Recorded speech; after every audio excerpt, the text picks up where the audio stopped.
Welcome. Here it is, another weekly episode of Tune Into Your Body. We're going to start today by talking about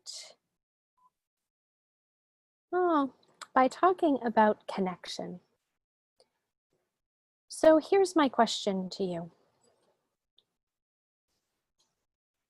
What is the difference between being alone and being lonely?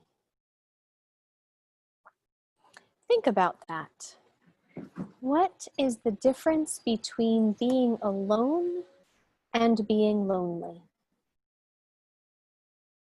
Where do you feel each word in your body? Do you feel, when you think of being alone and you're comfortable,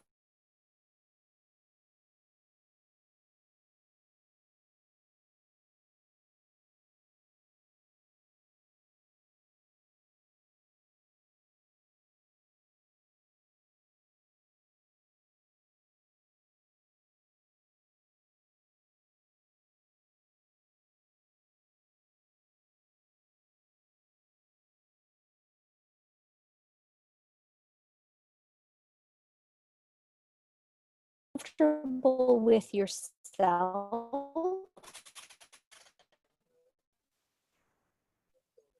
very different feeling.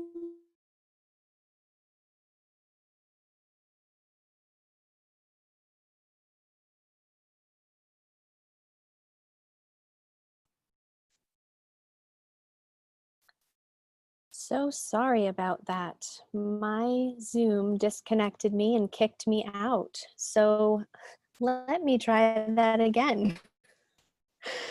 This is Tune Into Your Body. I'm Dr. Wendy Lee White, licensed naturopathic doctor, nutritionist, and educator.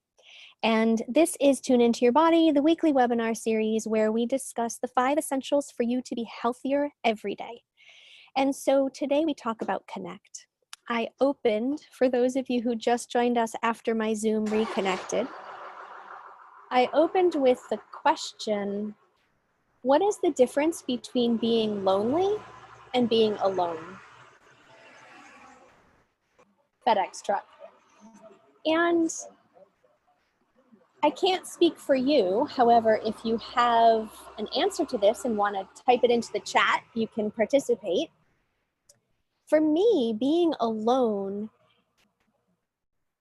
doesn't have to have a negative connotation. Being alone can be peaceful. As a natural introvert, it's quite lovely to be alone. But the word lonely captures an abandonment, a disconnect, a desire for something else that isn't being found, right? That lack of connection. And today is connection, is the discussion that we'll talk about. For those of you who are just joining us, this is the 5th weekly event. The first one was an intro, and then we dove into the 5 essentials for healthier everyday people. Nourish, which covered food and hydration and supplementation. Move was the second one, which we talked about movement and lymphatic drainage and why movement is important for your body, but not only why, but how, and how you can decide what type of movement is important for your particular individual being. The third of the 5 essentials is choose, and there we talked about environmental toxicity and other lifestyle aspects like sleep, that you can make choices about how you live every single day that can align with your physiology or create dissonance with your physiology. Today we are discussing connect. This is the 4 out of the 5 essentials, and we'll talk about connection with self, with others, and with something greater. And the 5th essential is balance, and that's where we talk about your nervous system and how it impacts every other part of your whole entire being. So I'm going to be a little bit brave and try to connect to Facebook again. Oh, it might be going. I think that's what made me crash the first time. Apologies. I do try to stream to Facebook so that my dad in Massachusetts can be able to have access to watch me, hi Dad, and not have to worry about Zoom and registering and all of that. So thank you for Facebook streaming options. So I started out today asking you a question. How do you feel the difference of the words lonely and alone? And my point in asking you to reflect on that is so that you can really understand how you feel about being with yourself can impact your physiology. For many of us, if we think about the word lonely, we can feel the discomfort in our digestive tracts, in our stomach, maybe in our chest, maybe our muscles tighten a little bit. When we have awareness of that discomfort, we can understand why when we don't have a comfortable relationship with ourselves, when we are by ourselves, physiologically, if we feel lonely, it can have negative consequences on our systems. Whereas if we can be by ourselves and be alone, peaceful, contemplative, enjoying our own company, physiologically, it makes a difference.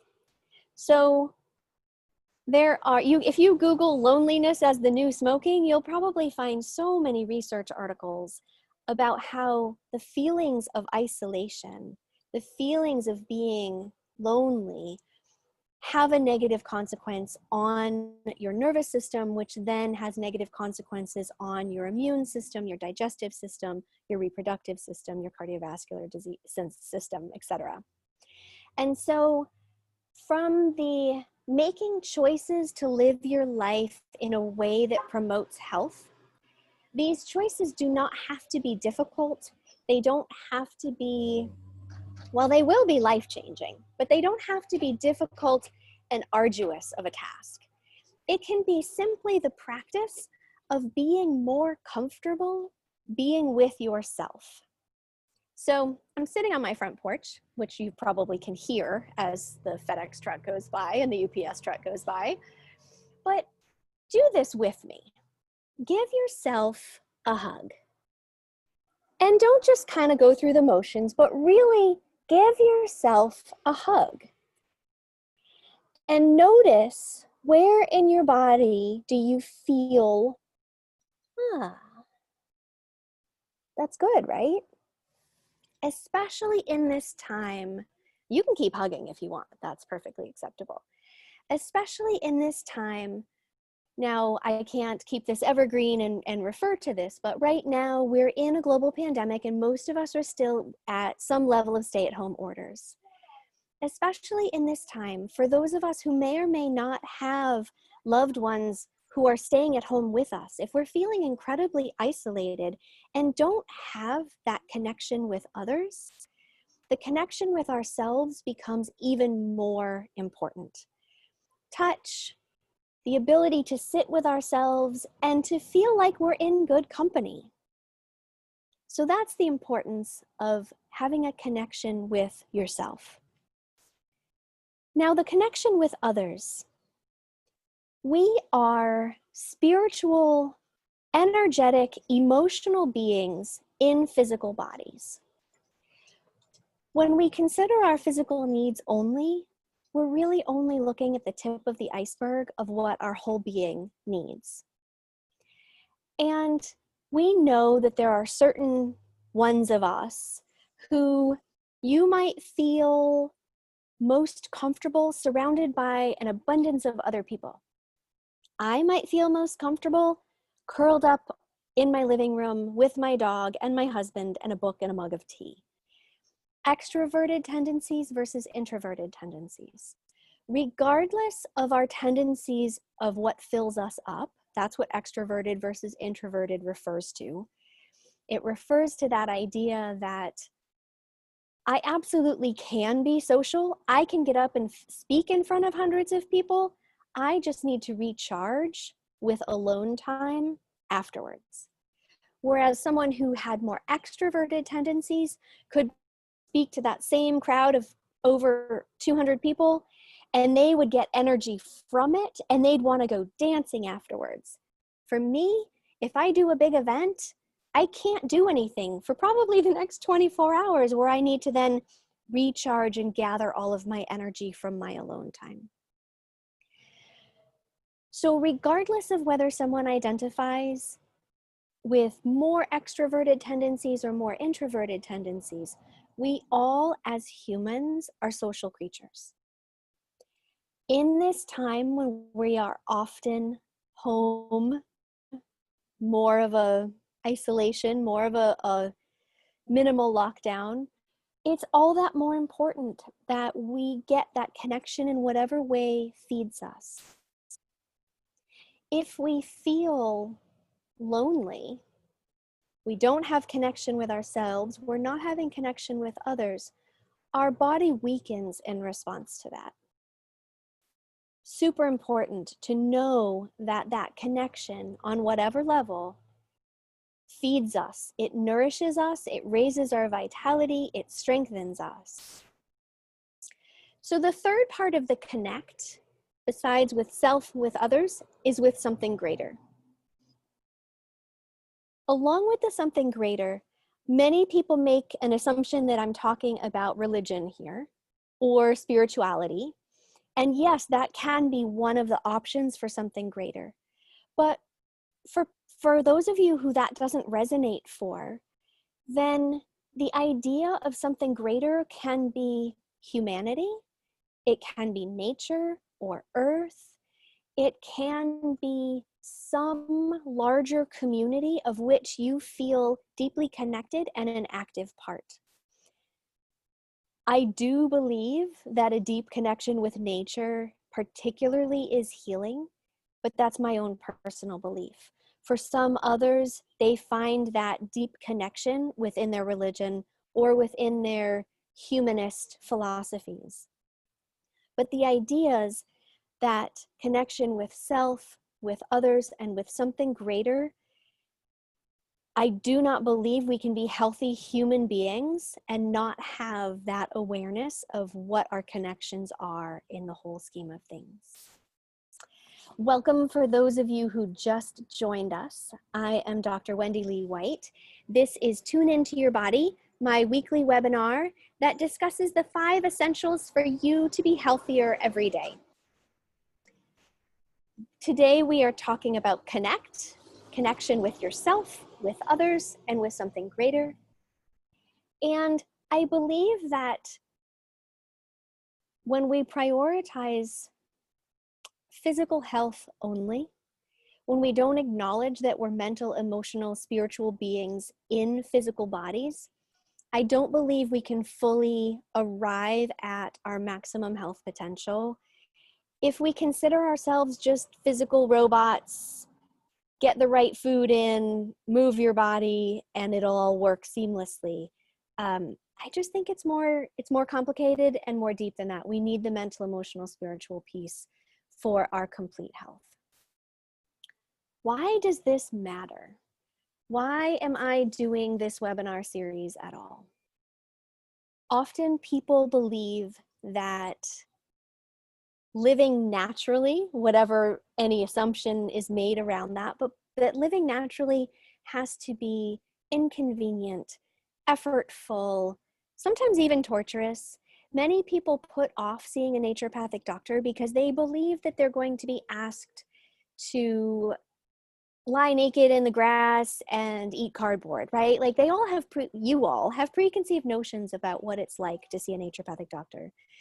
And it's important for me to offer a series like this so that you understand that what I refer to as my 5 essentials are really just choices that we all have, that you all have, for every moment of our life. The food we eat, the movement we do, the relationships we nurture, the priorities that we set, how we translate our values to our calendar, where we spend our time and energy.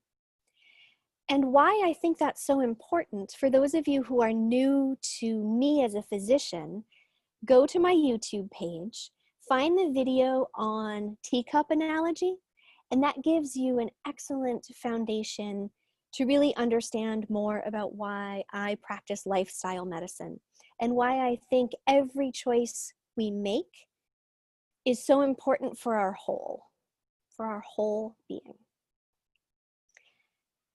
Another important point for those of you who aren't familiar with my talks is that I have no expectation that any of you is perfect. We are all human.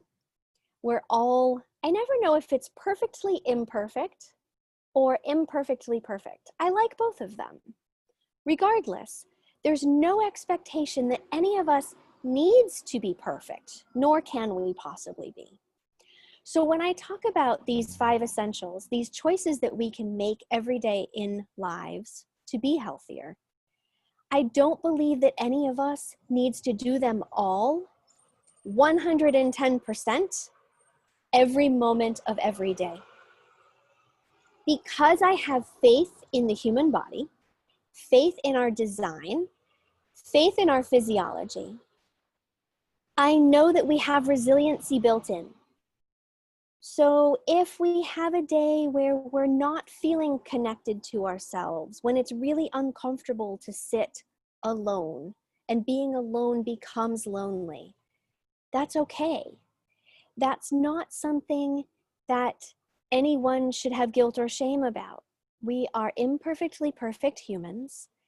To be gentle with ourselves in any given moment about what choices we feel are available to us in that moment is the win. When we can know that most of the time we do a decent job making choices that promote us to be well, and yes, there are plenty of other times as well where we mindfully choose to do something that irritates us.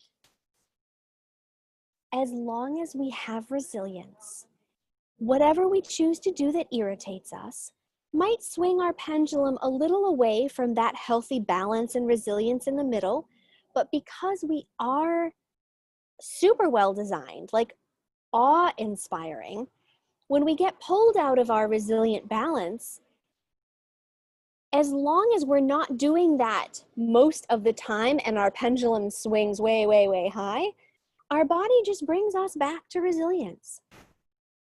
If we have moments where we're feeling disconnected from ourselves, from others, from something greater, there are a myriad of practices that we can put in place to help us bring ourselves back to those 3 things. If you are here live on Zoom, I encourage you to use the chat box to let me know what types of things you know bring yourself back to either yourself in connection, others, or something greater. I believe that practices that can bring ourselves in connection with ourselves include some level of somatic meditation or somatic practice. Somatic simply referring to the body. That might be a practice we could do right here in an instant is check in with your body. What part brings your attention to it? Oh, my knee is aching. Right there, you've increased your connection with yourself. If it takes you a while to feel anything about your body, when you pause and you think, I can't really sense what's going on in my body, that may be an indication that you aren't as connected with your body as you could be. And this practice of just kind of scanning and seeing what part of your body takes your attention is a great practice for you. Anytime I give a suggestion, it is just that, a suggestion. Some of my suggestions work fabulously for any given person. And for others, it's like, didn't do much for me. Either way is perfect. Try another suggestion. See what else you can come up with. Another way to connect with self is to increase awareness of breathing. Not to change it, but just to be aware of it. For some of us, when we tune into our breathing, we might be aware of it in our nostrils. If we're breathing really cold air, that's usually where your awareness goes of, ooh, that cold air against my nice warm sinuses, I feel that. For others, if we're out in a kind of 80-degree, moist, sticky day, I don't feel necessarily the air going through my nostrils. However, I feel it when my lungs expand. These are ways, the body scan, the breath awareness, that you can practice connecting with yourself so you're more likely to feel alone instead of lonely. Positive, peaceful, abandoned, disconnected. It has a negative, uncomfortable feel when I say that word. Ways that you can increase your connection to others. I think this one is probably the easiest.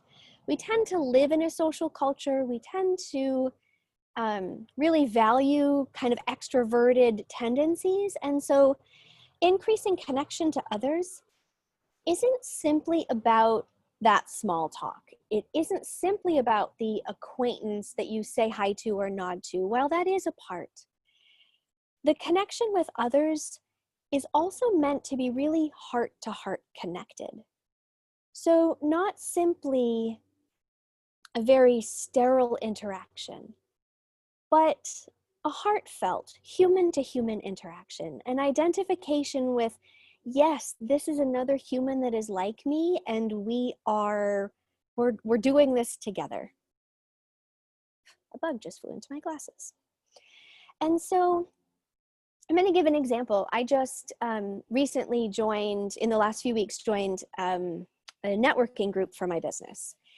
And one of my hesitations in checking out the group was that I didn't want the interactions to be sterile and all business and be empty. And what I mean by that is by having no heart behind them, no personal interactions. And what I found within this group is a really great group of people, from what it seems after 3 90-minute sessions with them, where they're really making efforts to truly honor each other and to help each other be successful from an I'm human, you're human, let's work together perspective. That's an example of the connection between others that is meaningful. Superficial connections are lovely as well. Making eye contact and a smile when you see someone on the street, yes. And heart-to-heart connections, way more nourishing. The examples of connecting with something greater, this is really, thanks Erin, this is really where those of us who identify and really resonate with one area or another are going to feel such variation and such differences. And so for your connection to something greater, I mentioned that for me, I have a faith in the universal vital force that is found within me as a human, that is found within plants, that unifies us as part of this earth, that is connected for me in the healing power of nature. Not only that my body is designed to heal itself, but also the other aspects of nature are designed to nurture and stimulate that healing. That for me is my connection with something greater. It's my business, so it's not quite my religion or my spirituality, although it sure does sound quite spiritual when I say it out loud, right? But it's my business. It is the premise upon which my medicine lives. So for me, working with patients and seeing their vital force kick in after being so quiet for so long, that for me is where my connection to something greater really is felt most deeply. I can also be out in the woods, looking at the trees and the sky and listening to the birds and being startled by a snake in the path. That to me connects me with something greater as well. For others of you, it may be a weekly worship where you attend in person when we're allowed, or via Zoom, via a meeting format. For those of you who are humanists and you feel as though what you feel most connected to is humanity, the people on earth, that we're all in this together, then that's where your connection can be found. It's important to acknowledge in all of these talks, in all of these webinars, in everything that I record or write or post, to acknowledge that we are all individuals, that there is in nothing that I do, food, movement, relationships, nervous system, in nothing that I do, is there a knee-jerk response to someone's question that would apply to that person, to you particularly, as well as all of your neighbors. We are all individual beings with individual needs. So let's begin to wrap this weekly webinar up. I'm Dr. Wendy Lee White. This is Tune Into Your Body. I am a licensed naturopathic doctor, nutritionist, and educator. And in this webinar series, we're exploring the 5 essentials for you to be healthier every day.